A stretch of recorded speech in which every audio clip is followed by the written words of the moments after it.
Tahan dulu Bang Basarah, sekarang saya lempar langsung ke Bang Daniel. Alih-alih tersindir malah berterima kasih bahwa semacam penegasan pengakuan terhadap Bung Karno. Bang Daniel, ini sindiran halus tidak dengan pernyataan Pak Prabowo?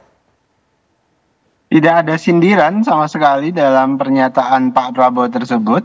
Sejak awal Pak Prabowo selalu menempatkan Bung Karno sebagai bapak bangsa. Bahkan salah satu idola utama Pak Prabowo itu adalah Bung Karno.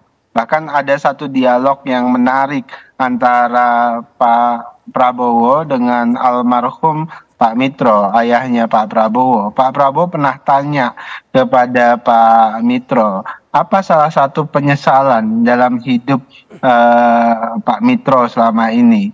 Ketika itu ditanya oleh Pak Prabowo. Pak Mitro jawab bahwasannya salah satu penyesalan Pak Mitro itu adalah menolak ketika diajak Bung Karno untuk kembali masuk kabinet. Kenapa? Karena Pak Mitro menganggap padahal beliau punya kesempatan untuk bisa mengawal pemerintahan Pak Karno pada saat itu. Namun ketika beliau tidak masuk di kabinet, beliau tidak punya kesempatan itu.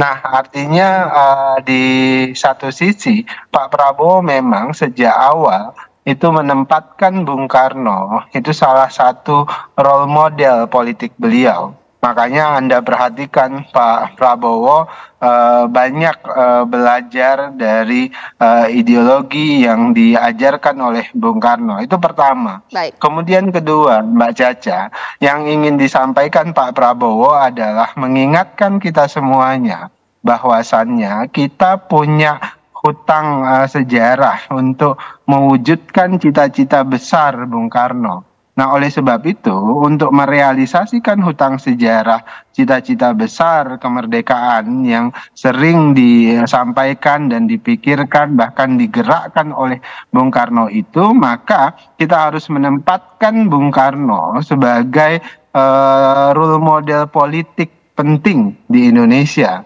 Dan tidak bisa diklaim oleh satu dua kelompok. Itu yang ingin diingatkan oleh Pak Prabowo. Tidak ada maksud sama sekali untuk menyindir siapapun, kelompok manapun, partai politik manapun.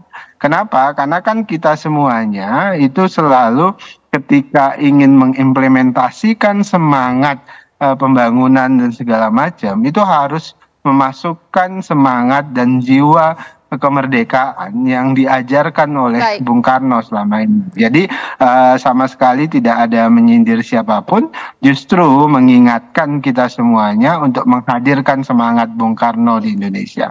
Baik, Mas Agung boleh ditanggapi. Kalau kita memberikan kesimpulan secara satu kalimat, tidak ada yang tersindir, tidak ada yang menyindir, selesai kita di sini. Tapi sebentar, kayaknya hubungan ini makin lama makin gerah karena perang pernyataan saling saut menyautan saja dalam politik pasti ada artinya.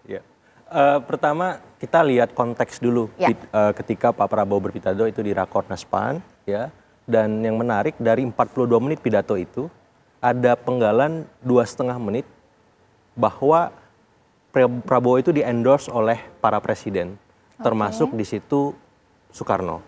Nah, di poin Soekarno ini agak lama penjelasannya, sampai pada satu titik menekankan bahwa Bung Karno bukan milik satu partai. Artinya teks di situ sangat jelas dari konteks yang kita lihat bahwa Pak Prabowo pidato di depan salah satu anggota koalisi yang namanya PAN, tapi teksnya di situ sangat jelas bahwa Bung Karno bukan hanya milik satu partai, tapi milik seluruh rakyat Indonesia. Bahkan Bang Basarah tadi menyampaikan milik dunia seperti itu. Jadi saya melihat ini sahut menyahut ini istilahnya berlangsung karena memang ada tepukan dari PDIP yang memang dalam tanda petik melalui Ganjar memilih untuk beroposisi. Dan kemudian bagi Pak Prabowo itu sebuah cinta yang tak berbalas ya. Cinta tak terbalas lah. Cinta bertepuk sebelah tangan. Beliau mungkin agak kecewa ketika pidato itu menyampaikan sampai pada satu momen menekankan bahwa ya Bung Karno milik semua. Seperti itu.